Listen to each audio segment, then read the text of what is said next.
और अब मैं आमंत्रित कर रहा हूँ एक ऐसे संत को।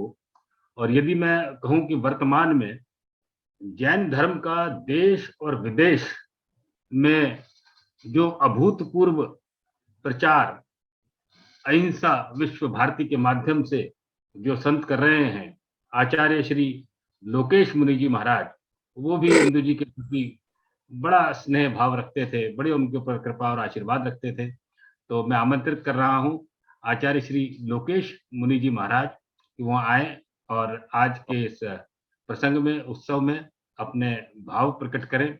और गुरुदेव, हम थोड़ा सा विलंब हो गए हैं, तो मेरा सभी से आग्रह है कि सभी थोड़ा सा समय सीमा का ध्यान रखें। तो परम श्रद्धेय गुरुदेव श्री लोकेश और मुनि। आपसे निवेदन है कि जो अमेरिका लंदन से जुड़े हुए हैं उनको लास्ट में रखा गया है।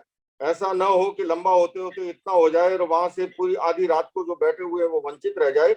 इस बात का भी हमें ध्यान रखना है। जी गुरुदेव। बूंदें लाखों बरसती है, किंतु बूंद वही मोती बनती है जो स्वाति नक्षत्र में सीप के मुंह में डल जाती है। नक्षत्र अनगिन उगते हैं, किंतु नक्षत्र वही पूजा जाता है जो किसी कार्य को सिद्धि के द्वार पहुंचाता। जन्म और जीवन लाखों करोड़ों धारण करते हैं, किंतु जन्म और जीवन उन्हीं का सार्थक है जो मरण का नहीं, मुक्ति का द्वार खोल दे और मृत्यु को महोत्सव बना दे।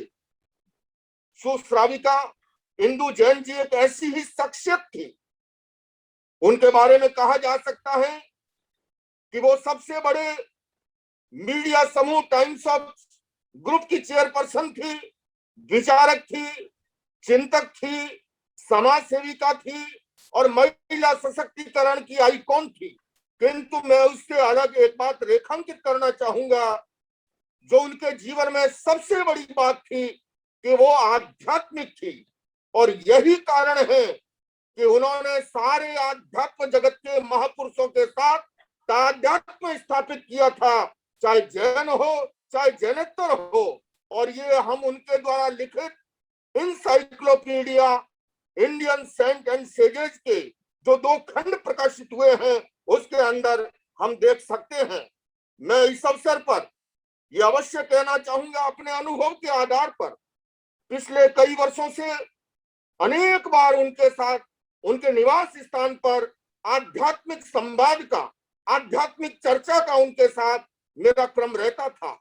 और मैंने देखा है कि उस बातचीत के अंदर उनका जो भाव रहता था कि भारत का, पूरी दुनिया में भारत का विकास, भारत का गौरव, हमारा महिलाओं का सशक्तिकरण आदि आदि ऐसे विश्व गुरु के रूप में भारत की भूमिका, इन विषयों पर चर्चा हुआ करती थी।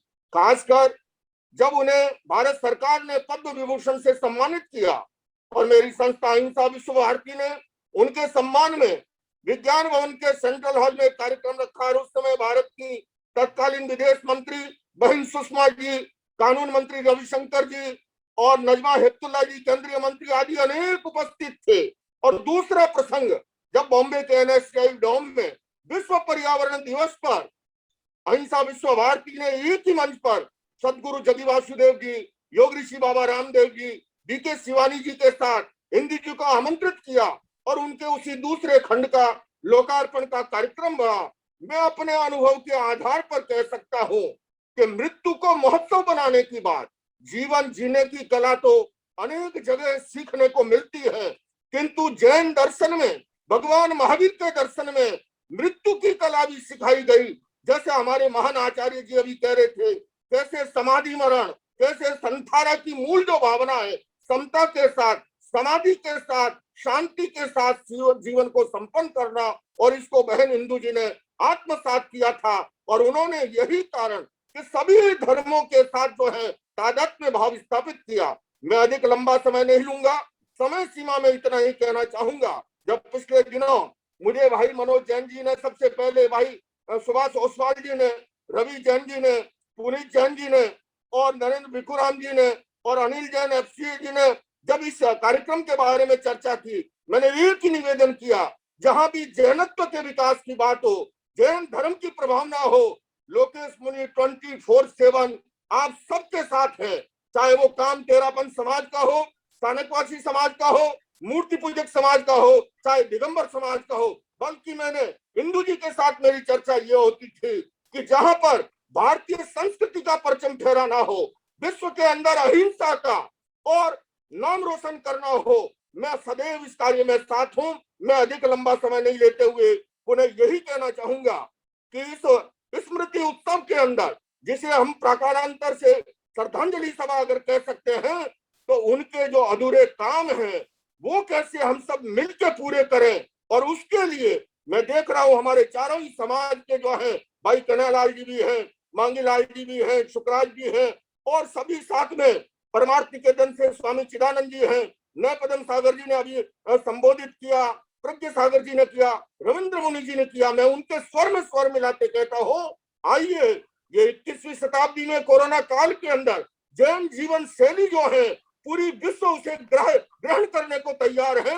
हम सब मिलकर के प्रेजेंटेशन और पैकिंग का जमाना है, इस बात को हम आगे बढ़ेंगे तो ये बहन हिंदू जी को सच्ची श्रद्धांजलि होगी। मैं भाई विनीत और समीर जैन जी के लिए ये नहीं कहना चाहूंगा कि प्रभु उन्हें शक्ति दे, क्योंकि उनकी मां स्वयं उन्हें सिखा के गई है, मृत्यु शोक का कारण नहीं है, उत्सव और महोत्सव का कारण है। ऐसी महान आत्मा को अहिंसा विश्व भारती की ओर से पुनः बहुत बहुत भावपूर्ण स्मरण। ओम अरहत। बहुत बहुत कृपा की गुरुदेव।